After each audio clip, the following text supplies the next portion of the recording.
Class 11 এর new syllabus semester 1 এর উপরে যে এক্সাম হবার কথা সেটা হবে সেপ্টেম্বর মাসে, অর্থাৎ পরীক্ষার খুব ক্লোজ আমরা চলে এসেছি। আর এই মুহূর্তে যেটা খুব গুরুত্বপূর্ণ একটা নিউজ সেটা হলো যে West Bengal Council of Higher Secondary Education অর্থাৎ WBCHSE থেকে আমাদের মডেল কোয়েশ্চেন পেপার পাবলিশড হয়েছে। এখন একটা কথা না বললেই নয় যে এতদিন পর্যন্ত বিভিন্ন সময় আমরা ইউটিউবে দেখতে পেয়েছি বিভিন্ন জন বিভিন্নভাবে মডেল সেট প্রেজেন্ট করেছে, কিন্তু এই প্রথম স্টুডেন্টদের জন্য একটা অথেন্টিক কোয়েশ্চেন পেপার পাবলিশড হলো। বিভিন্ন সাবজেক্টের কোয়েশ্চেন পেপার বেরিয়েছে। আমি আমার ইংলিশ এডিশন চ্যানেলে তোমাদের জন্য ইংলিশ সাবজেক্টের যে মডেল কোয়েশ্চেন পেপার পাবলিশড হয়েছে সেটা তোমাদেরকে আজকের ক্লাসটাতে দেখিয়ে দেব এবং তোমরা নিজেরা প্রত্যেকটা কোয়েশ্চেনের উত্তর ভালোভাবে মিলিয়ে নেবে। আমি প্রত্যেকটা প্রশ্নের উত্তর ভালোভাবে তোমাদেরকে বুঝিয়ে দেব। সেখান থেকে তোমরা যে শিক্ষাটা পাবে, অর্থাৎ যে প্রসিডিউরটা মেনে তুমি তোমার সিলেবাসের যে প্রিপারেশনটা কমপ্লিট করবে সেটাও আমি এই ক্লাসে আলোচনা করে দেব। So welcome to English edition channel and today's video is on a very important subject, the model question paper on English published by WBCHSE or West Bengal Council of Higher Secondary Education.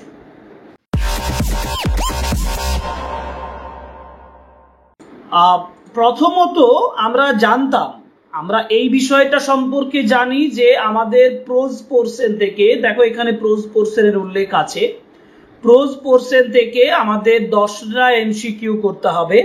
আমাদের মোট 3টে prose piece রয়েছে, 3টে prose piece, an astrologer's day, Swami and mother worship and Amarnath. এই 3টে যে text দেওয়া আছে সেখান থেকে আমাদের 10টি এমসিকিউ করতে হবে। প্রথমে তাহলে কোয়েশ্চেন নাম্বার 1 মডেল সেটে বা মডেল কোয়েশ্চেন পেপারের কোয়েশ্চেন নাম্বার 1-এ বলা হয়েছে চুজ দ্য কারেক্ট অল্টারনেটিভস। তাহলে এখানে 10টা কোয়েশ্চেন প্রথমে আলোচনা করি।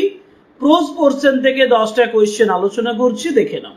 প্রথম কোয়েশ্চেন যেটা আছে, the narrator's tent was just to the opposite of Swami's tent, beside the tent of Sami, beside the tent of Taisildar, at the middle of the field.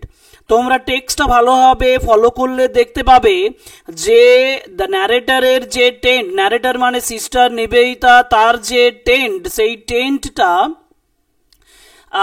Ready করা হয়েছিল to the opposite of Swami's tent, কারণ তাদের ক্যাম্পটা যেখানে করা হয়েছিল এবং টেন্টগুলো যেখানে রাখা হয়েছিল তার মাঝখান দিয়ে একটা রাস্তা হয়েছিল এবং সেখানে বলা ছিল যে তহসিলদার এবং সামির টেন্ট পাশাপাশি ছিল একদিকে এবং তার অপোজিট দিকে মানে অন্য দিকে ছিল দ্য ন্যারেটর অর্থাৎ সিস্টার নিবেদিতার tent. So the right answer is option A, to the opposite of Sami's tent. The narrator's tent was just to the opposite of Sami's tent. Next question is jabo. The pilgrimage, question number 2. The pilgrimage to Amarnath culminates on the day of. এই যে অমরনাথের পিলগ্রিমেজের মানে যে অমরনাথে যে তীর্থযাত্রাটা হয়েছিল সেটা কোন দিন শেষ হচ্ছে? পয়লা চৈত্র, পয়লা শ্রাবণ, রাখি বন্ধন না Janmashtami? The right answer is Rakhi Bandhan. Okay, Rakhi Bandhan is the right answer. Next, outside the cave of Amarnath, Amarnath গুহাটির বাইরে there was Brahminic exploitation, no Brahminic exploitation, no discipline, a crowd of beggars. The right answer is no Brahminic exploitation, কোন ব্রাহ্মণদের প্রতিপত্তি এখানে ছিল না। Now question number 4, that was the ground of my dash fight. Now the word to B put in the blank আর 6 years, 3 years, 5 years, 8 years. The right answer is 6 years, 6 years of fight. When Vivekananda was asked to explain the image of Kali, যখন বিবেকানন্দকে image of Kali, কালীর image সম্পর্কে জিজ্ঞেস করা হয়েছিল, he spoke of it, তিনি এটাকে বলেছিলেন as the book of life, the book of spirituality, the book of experience, the book of oneness with nature. And the right answer, তোমরা টেক্সট ফলো করে দেখে নেবে, the right answer is the book of experience. কারণ স্বামী বিবেকানন্দ বলেছিলেন the image of Kali, he spoke it as the book of experience, option number C. At the age of 8 বছর বয়সে Swamiji had developed the power of entering, এখানে দেখো যেখানে বলা হচ্ছে আত্ম উপলব্ধি, অ্যাটোনমেন্ট, নির্বাণয়, এই তিনটার একটাও নয়। The right answer is option D, সমাধি। At the age of 8 Swamiji had developed the power of entering, সমাধি। ওকে ওকে, তাহলে আমরা এখানে 6টা কোয়েশ্চেন এই পেজে দেওয়া আছে, সেটা আলোচনা করলাম। এর পরের পেজে চলে যাব। কোয়েশ্চেন নাম্বার 7 দেখো, অ্যাকর্ডিং টু স্বামীজি, স্বামীজির মতে গড ম্যানিফেস্ট, গড বিস্তৃত হয়ে আছেন, ভগবান বিস্তৃত হয়ে আছেন, through evil as well as through good only, through evil only, through good or evil. আমরা বলবো through evil as well as through good, কারণ খারাপ এবং ভালো উভয়ের মধ্যেই গড ম্যানিফেস্ট করছেন, বিস্তৃত হয়ে আছেন। The astrologer should A turban around his head, তার মাথাতে, অ্যাস্ট্রোলজারের মাথাতে যে পাগড়িটা ছিল, which was red color, green color, saffron color, white color. The right answer is saffron color. এটা নেওয়া হয়েছে অ্যাস্ট্রোলজার্স ডে থেকে। The astrologer stood a turban around his head, which was saffron color. Next, question number 9. Mistake আছে এটা, this is not 11 but this is 9. The astrologer left his village. Astrologer তার গ্রামটা ছেড়ে গিয়েছিলেন, informing everyone, প্রত্যেককে জানিয়ে, telling his parents, তার বাবা মাকে জানিয়ে, without telling anyone, কাউকে না জানিয়ে, না telling only his wife, তার স্ত্রীকে জানিয়ে। Right answer is without telling anyone, কাউকে না বলে। Option C is the right answer. Next, last questions of the prose portion. The stranger had gone away at night, giving the astrologer 2 or 3 coins, a handful of coins, a lot of coins, nothing. এখানে উত্তর হবে a handful of coins, এক মুঠি coin দিয়ে চলে গিয়েছে। সুতরাং 10টা কোয়েশ্চেন তোমরা প্রোজ পোরশন থেকে দেখলে, দেখার পরে তোমাদের মনে হতে পারে যে কোয়েশ্চেন্স গুলো দেখো, আমরা যেভাবে এমসিকিউ আলোচনা করেছি আমাদের এমসিকিউ ক্লাসগুলোতে, সেখান থেকেই এই কোয়েশ্চেন গুলো দিয়েছে। এবং এটা কোনো ভাবার কারণ নেই যে এমসিকিউ কোয়েশ্চেন আমাদের সাজেস্টিভ খুব সোজা কোয়েশ্চেন থাকবে। ইন ডিটেল কোয়েশ্চেন আনসার করাটাই সব থেকে ভালো। আর এখনো পর্যন্ত যদি তোমরা আমাদের মানে এমসিকিউ কমপ্লিট প্রিপারেশন না করে থাকো, তাহলে আমার যে চ্যানেল, সেই চ্যানেলে প্রত্যেকটা টেক্সটের ডিটেলড এমসিকিউ আলোচনা করা আছে, এবং সেই ডিটেলড এমসিকিউ ক্লাসের যে লিঙ্কগুলো সেগুলো ডেসক্রিপশন বক্সে আমি দিয়ে দেব, সেখান থেকে তোমরা এই ক্লাসগুলোকে ফলো করে নিতে পারো।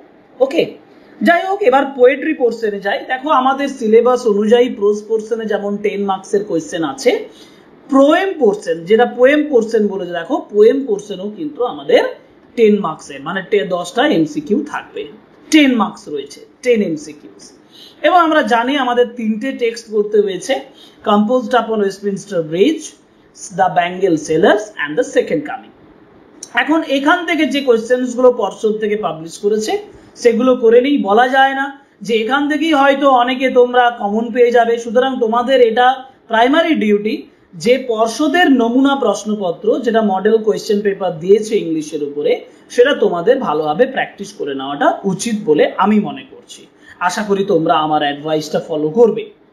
যাই হোক, all things, question number 1, all things in the city of London appear. এই যে সিটি অফ লন্ডনে যে জিনিসগুলো অ্যাপিয়ার করছে, bright and glittering, dull, cloudy না ডার্ক।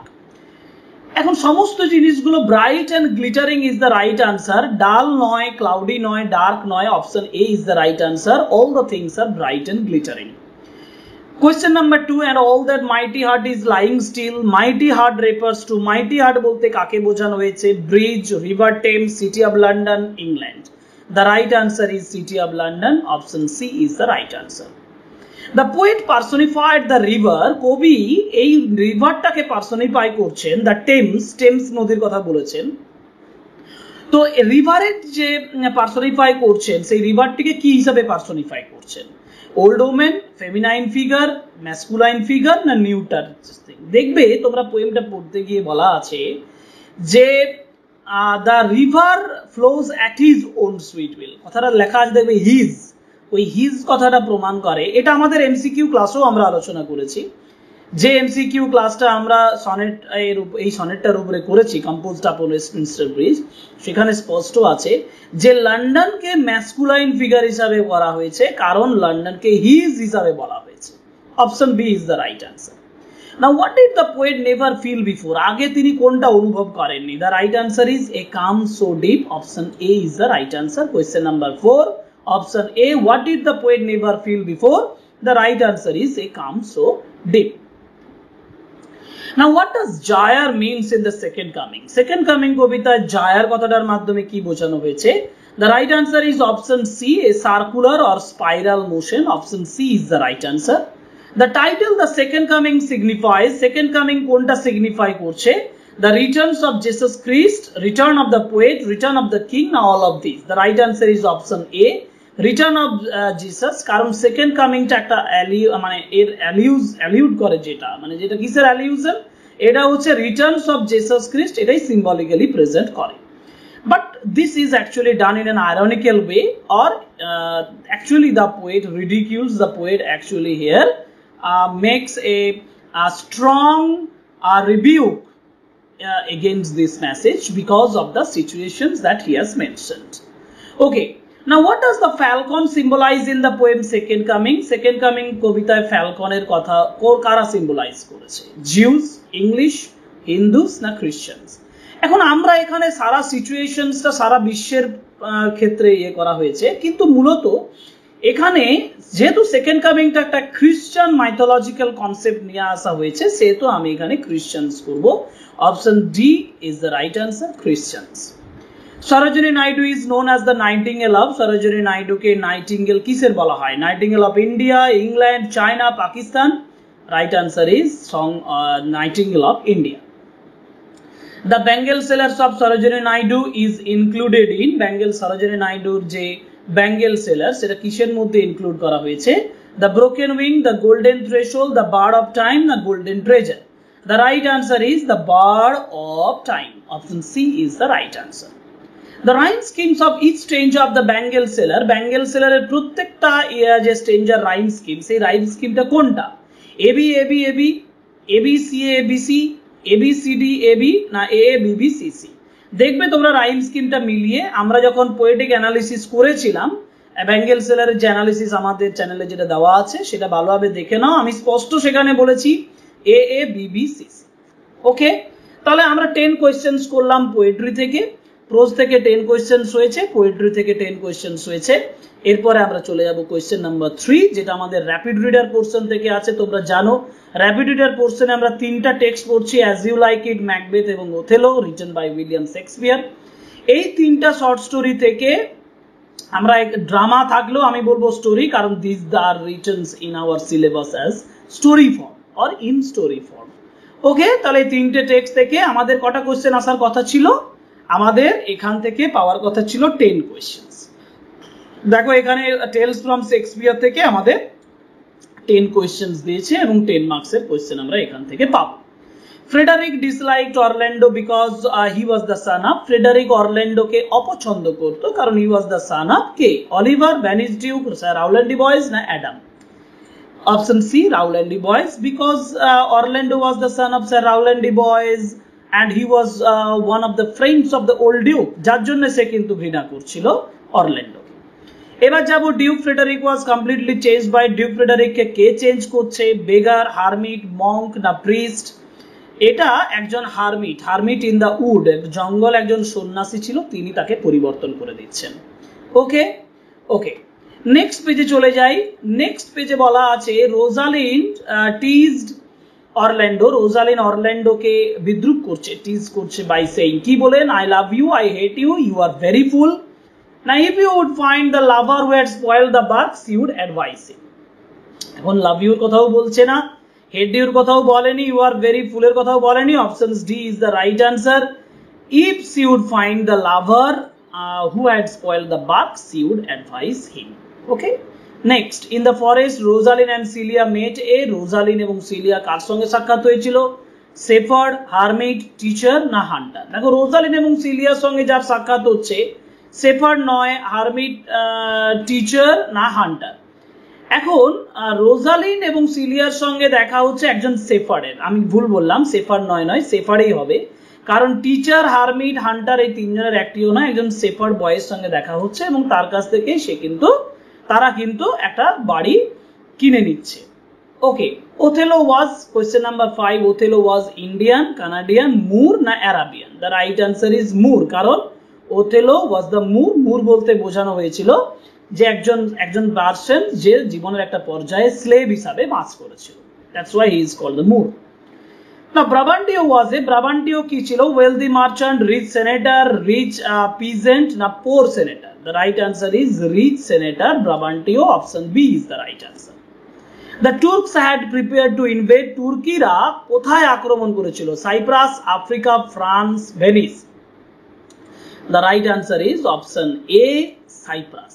সাইপ্রাস দ্বীপটাকে আক্রমণ করছে তুর্কিরা, যেটা এখানে বলা হয়েছে ওথেলোতে।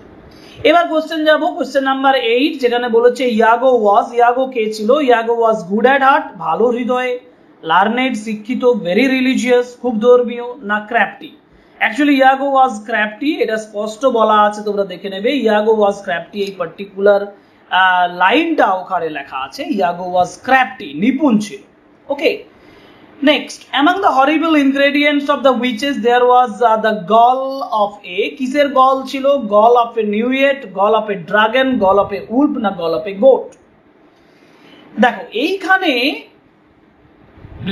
এটা একটা খুব ইম্পর্টেন্ট এবং খুব সূক্ষ্মভাবে পড়লে তোমরা এই প্রশ্নের উত্তরটা তবেই পারবে, যেখানে বলেছে দেখো যে among the horrible ingredients, ভয়ঙ্কর যে উপাদানগুলো যেগুলো দিয়ে উইচেসরা কি করতো? উইচেসরা তারা তাদের যে স্পিরিট, সেই স্পিরিটদেরকে ডাকতো, সেগুলো হচ্ছে গল অফ দ্য নিউয়েটের আইজ ছিল, গল ছিল না।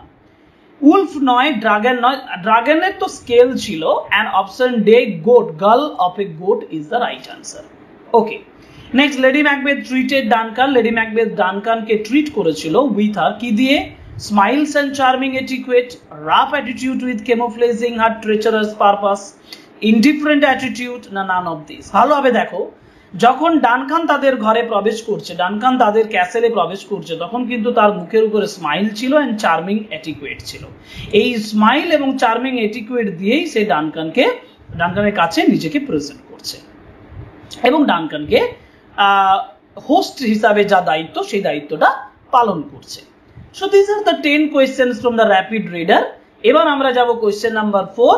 ভালোভাবে দেখতে পাচ্ছ, কোয়েশ্চেন নাম্বার 4 মানে টেক্সচুয়াল গ্রামার, এবং আমাদের রুলস অনুযায়ী টেক্সচুয়াল গ্রামার গুলো কিন্তু অপশন থাকবে এবং সেই অপশনের মধ্যে থেকে আমাকে দাগ দিতে হবে। যেমন প্রথম কোয়েশ্চেন দিচ্ছে, আমাদের কত না মার্কসের হওয়া উচিত? এখানে 5 মার্কসের হওয়া উচিত, তাই না? 5 মার্কসই আছে, দেখো 5 মার্কস আছে, 5টা কোয়েশ্চেন করতে হবে। এখানে কিন্তু আমার কাছে কোনো অল্টারনেটিভ কোয়েশ্চেন নেই, অতএব সমস্ত প্রশ্নের উত্তরে আমাকে কম্পালসারিলি করতে হবে। যেমন স্বামীর influence appear to be magnetic, বলা হয়েছে স্বামীর যে ইনফ্লুয়েন্স সেটা দারুণ দেখাচ্ছে, ম্যাগনেটিক। তো এই সেন্টেন্সটাকে আমি যদি কমপ্লেক্স করি, তাহলে দেখবে এখানে স্বামী হ্যাড ইনফ্লুয়েন্স উইথ, এটা তো হবেই না, এটাও হবে না, এটাও হবে না।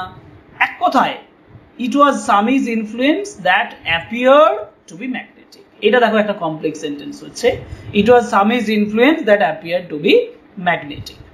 Question number 2, make her listen to you when you say it, এটা ভয়েস চেঞ্জ করতে বলেছে। এখন make her listen to you when you say it, এটা আমি কি দিয়ে করবো? লেট দিয়ে করব। যেমন make her listen to you, এইটুকুর ভয়েস চেঞ্জ করলেই উত্তর দাঁড়াবে যে লেট মেক হার লিসেন বলেছে আর টু ইউ বলেছে। আচ্ছা, আগে অপশনস গুলো দেখি না। Let you be listened, let C be listened, let her be listened. আগে একটা জিনিস ভাবো যে make her listen to you, কে শুনবে? তোমার কথাটা কে শুনবে? সে শুনবে তো, তাহলে এই হারটাকে সি করব, মানে let C be listen to by you when it is said, মানে make her listen মানে let she be listen to, option B is the right answer. Okay, next, the other groaned dash hearing it, কোথা থেকে নেওয়া হয়েছে? এটা astrologers day থেকে নেওয়া হয়েছে, দ্য আদার্স গ্রোন্ড অন হিয়ারিং ইট, কারণ এখানে আদার্স বলতে, আদার বলতে এখানে কাকে বোঝানো হয়েছে? গুরু নায়ককে বলা হয়েছে। আর্থ has not anything to show more fair, change the degree, এটা হচ্ছে ডিগ্রি যদি দেখো এখানে আমি যা দেখতে পাচ্ছি তাতে বেশিরভাগই সুপারলেটিভে করেছে। Earth has given anything to show her fairest, earth has not anything to show the fairest one, earth has lost everything to show, এটা তো হবে না। Earth has not anything to show, এটাও হবে না। The earth has given everything to show her the fairest, তাই না? Earth has given everything to show her fairest, কিন্তু এই ছাড়া কি আর কিছু আছে? আর earth has not anything to show the fairest one, এখানে কি বলছে? আগে সেন্সটা ভালো করে বুঝি তো, আমার একটু কনফিউশন লাগছে। আর্থ has not anything to show more fair মানে কি? মানে পৃথিবীর এর থেকে ভালো কিছু দেখানোর মতো নেই, মানে প্রত্যেকটা জিনিস আছে, তাহলে এই মানেটা পাল্টে আছে।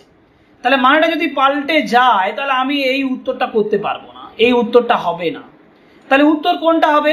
উত্তর হবে আর্থ has not anything to show the fairest one, মানে সব থেকে সুন্দর দেখানোর মতো আর কিছু নেই। হ্যাঁ, দেন সেন্সটা এখানে আসছে না, যাই হোক তবু আমাকে এটাই করতে হবে, কিন্তু বাকিটা হচ্ছে না। Earth has lost everything to show her fair, earth সমস্ত, এটা হবে না, এটা হবে না। নান অফ দিস না করে আর্থ has not anything to show the fairest one, এটার উত্তর করাই ভালো। ওকে, some are like fields of sunlit corn, the word sunlit is used, sunlit-টাকে ব্যবহার করা হয়েছে কি হিসাবে? ভার্ব হিসাবে, অ্যাডজেক্টিভ হিসাবে, অ্যাডভার্ব হিসাবে, না নাউন হিসাবে? এখন এই যে দেখো সানলিট কর্ন, কর্নটা যদি নাউন হয়, এই নাউনের আগে কি বসেছে? সানলিট বসেছে, তাহলে সানলিট এটা অ্যাডজেক্টিভ হিসেবে ব্যবহার হয়েছে, option B is the right answer.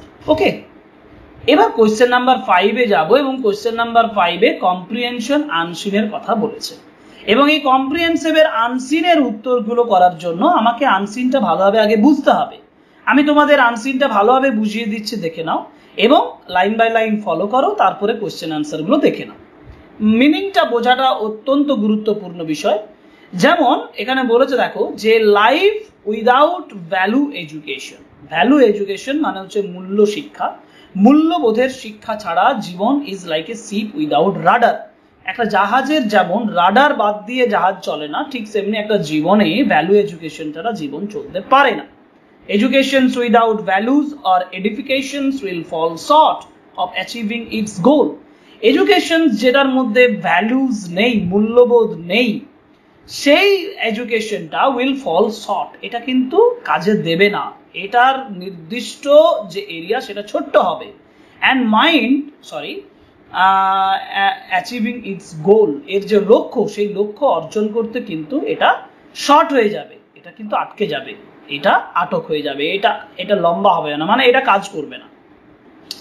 মিয়ার টিচিং, তুচ্ছ একটা টিচিং বা লার্নিং বা ইমপ্রুভিং নলেজ অ্যান্ড স্কিলস, কোনো জ্ঞান বা দক্ষতা এগুলো বৃদ্ধি করা, উইদাউট বিল্ডিং ক্যারেক্টার, কোনো চরিত্র না মানে বিল্ড না করে, and mind may not contribute to the holistic development of children, এবং মাইন্ড হয়তো, তাহলে এক কথা আমি আরেকটু বলি, ওই যে বলছে যে টিচিং, লার্নিং আর ইমপ্রুভিং নলেজ অ্যান্ড স্কিল, এইগুলো সমস্তটাই এই যে বিল্ডিং ক্যারেক্টার, চরিত্র গঠন বাদ দিয়ে, এটা কিন্তু একটা চিলড্রেনদের ডেভেলপমেন্টের ক্ষেত্রে যেটা কাজে লাগবে না, which is must for the world to become a better place, যেটা কিন্তু মাস্ট দরকার একটা ভালো পৃথিবীতে ভালো জায়গা ভবিষ্যতের জন্য করে দেয় যাওয়ার জন্য। মানে তিনি বলতে চাইছেন যে টিচিং, লার্নিং, ইমপ্রুভিং নলেজের পাশাপাশি, স্কিলের পাশাপাশি এই যে বিল্ডিং ক্যারেক্টার, চরিত্র গঠন করাটাও দরকার, এবং চিলড্রেনদের ডেভেলপমেন্টের জন্য কোনটা দরকার? তাহলে দরকার এই যে ভ্যালু এডুকেশনের কথা বলা হয়েছে সেটা। In spite of the increasing literacy rate, literacy মানে সাক্ষরতার রেট বৃদ্ধির সত্ত্বেও, and more people receiving educations অনেক বেশি মানুষ গ্রহণ করা সত্ত্বেও, the crime rate is refusing to come down, crime rate কিন্তু কখনোই নিচের দিকে নামছে না। এর পরের পেজে চলে যাও, চলো দেখি কি বলছে, যে the rise in crimes, violence and other destructive activities, এই যে ক্রিমিনাল অ্যাক্টিভিটিস বৃদ্ধি পাওয়া, বেড়ে যাওয়া, ভায়োলেন্স বেড়ে যাওয়া, হিংসা বেড়ে যাওয়া, আদার ডিস্ট্রাকটিভ অ্যাক্টিভিটিস বেড়ে যাওয়া in the society can be ascribe to poor inculcations of values. এটাই বোঝায় যে একটা দারিদ্রতা রয়েছে, একটা অভাব রয়েছে, ভ্যালুজের, মূল্যবোধের অভাব রয়েছে। Education's policy makes need to lay more stress on educations with much stress on imparting human values and edifications। অর্থাৎ এডুকেশন পলিসি এখন প্রয়োজন হয়ে পড়ছে যে এই হিউম্যান ভ্যালুজ এডুকেশনটাকে আরো বৃদ্ধি করা, আরো ইম্পার্ট করা, আরো ভাগ করে দেওয়া স্টুডেন্টদের মধ্যে। This will have better results than more education. এটা এডুকেশনের মানে this will have a better result, এটা শিক্ষার থেকেও অনেক বেশি রেজাল্ট দাঁড়াবে, অনেক বেশি উপকার দেবে।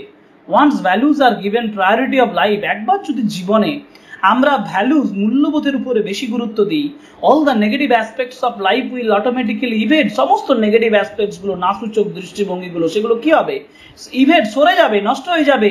ইট ইজ এ ডায়ার নিড, এটা খুবই প্রয়োজনীয় একটা প্রয়োজন, মানে এটা একটা আর্জেন্ট প্রয়োজন of the world to have a people with high values, যথেষ্ট উচ্চ মূল্যবোধ তৈরি করা, to make it a better place to live in, এই জায়গাটিকে একটা ভালো বসবাসের যোগ্য করে তোলার জন্য। সুতরাং এই প্যারাগ্রাফটা যেটা তুলে দেওয়া হয়েছে, এটা ভ্যালু এডুকেশনের উপরে তুলে দেওয়া হয়েছে, তোমরা মানে বুঝতে পারছো। তো আমরা এখানে কোয়েশ্চেন্স গুলো দেখি, যেমন এতে বলেছে education without values or edification will fall short of achieving its goal. তো এটা কমপ্লেক্স করতে বলে, গ্রামার দিয়ে শুরু করেছে। Educations without values মানে educations which was without values বা which had no values, এইভাবে শুরু করলে। আগে পুরো চারটে দেখি কি দিয়েছে। Educations which does not offer values or edifications will fall short, তাহলে educations which does not offer values, without values মানে কোনো ভ্যালু নেই এরকম নয়, মূল্যবোধের শিক্ষা বাদ দিয়ে, এটা কিছুটা যাচ্ছে। which does not offer values and edification will, দেখছি বাকিগুলো। Educations without values and which, এটা তো হবেই না। Educations will value the, এটাও হবে না, none of the above হবে না। Option A, this is the right answer, যে educations which does not offer values or edifications will fall short of achieving its goal. The text is primarily based on, এটা কিসের উপরে নির্ভর করে আছে, the aim of holistic education, the aim of physical education, the aim of value education, none of these। এক কথায় option 3, the aim of value education। It is dire need of the world, dire মানে কি, বলছে the synonym of dire, dire মানে urgent, grave, dreadful, baseless। urgent কথাটা dire এর মাধ্যমে বোঝানো হয়েছে, option A is the right answer। এরপরে প্রশ্ন, once values are given priority of life, একবার values are given priority, values are given passive ভয়েসে আছে, তাই না, কারণ ভয়েস চেঞ্জ করতে বলেছে, প্যাসিভ ভয়েসে আছে এটা। যদি প্যাসিভ ভয়েসে থাকে তাহলে values are given priorities in life, তাহলে কেউ একজন প্রায়োরিটি দেবে, one priority in life is given, এটা তো হচ্ছে না। Once we give values priority in life, once we give priority to values in life, or none of the above. দেখো এখানে যদি আমি সাবজেক্ট একটা নিয়ে আসি, ভ্যালুজ আর গিভেন মানে হচ্ছে we give values priority in life, এরকম ভাবে কোনটা বলেছে, once we give values priority in life. এইটা আমরা করতে পারি যে once we give values priority in life, কিন্তু আমরা এইভাবে once we give priority to values in life আছে। এখন ভ্যালুজ আর গিভেন যেহেতু বলেছে, সেহেতু উই গিভ ভ্যালুজ এই কথাটা তো ব্যবহার হবেই, উই গিভ প্রায়োরিটি নয়। তাহলে যার জন্য আমি বলছি, যেহেতু আমি এখানে দেখছি যে ভ্যালুজটাকে দেখো একটা অবজেক্ট হিসেবে ব্যবহার করা হয়েছে, ভ্যালুজ আর গিভেন মানে we give values. Okay, option 2 is the right answer. Life without value education is like sheep without radar. তো লাইফ এডুকেশন, ভ্যালু এডুকেশন বাদ দিয়ে একটা মানুষের জীবন মানে একটা শিপ উইদাউট এ রাডারের মতো। This is an example of, example আমরা যদি সিগনিফিকেন্টলি দেখবে ভ্যালু এডুকেশন ইজ লাইক দিয়ে কি করা আছে, এই ভ্যালু এডুকেশনের সঙ্গে তুলনা করা হয়েছে শিপের মানে জাহাজের, অর্থাৎ তুলনাটা করা হয়েছে অ্যাজ এবং লাইক দিয়ে। যেহেতু অ্যাজ এবং লাইক দিয়ে তুলনা করা হয়েছে, সেহেতু এটার এক্সাম্পল হচ্ছে সিমিলি। আছে কি simile? Metaphor, simile, oxymoron, naan of the above. সুতরাং কোন উত্তর হবে? এক কথায় উত্তর হয়ে যাবে simile. Simile is the right answer, option 2 is the right answer. কত মার্কসের কোয়েশ্চেন আলোচনা করলাম? এক কথায় দেখো সম্পূর্ণ আলোচনা করা হয়ে গেল। মোট 40 মার্কসের যে এমসিকিউ কোয়েশ্চেন যেগুলো পর্ষদের থেকে পাবলিশড হয়েছে, সেই মডেল কোয়েশ্চেন পেপার, পর্ষদের মডেল কোয়েশ্চেন পেপার আমরা এই ক্লাসে আলোচনা করলাম।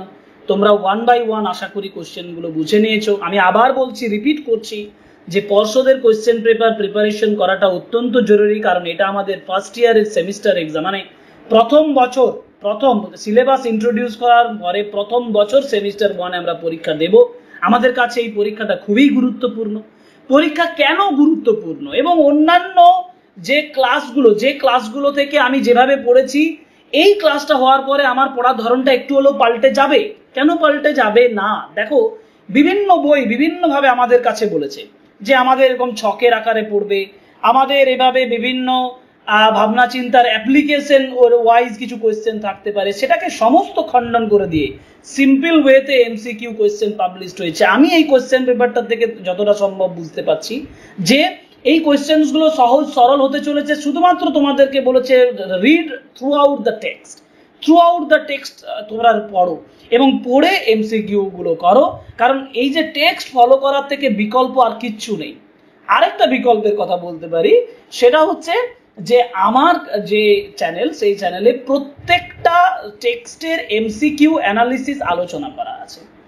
যদি মনে হয় যে হ্যাঁ আমার প্রয়োজন, তাহলে তোমরা ওই ক্লাসগুলো ফলো করতে পারো। আমার চ্যানেলের এই ক্লাসগুলো সমস্তগুলোই আছে। ক্লাস 11-এর ফার্স্ট সেমিস্টার পুরো কাভার আপ করা আছে শুধুমাত্র তোমাদের জন্য।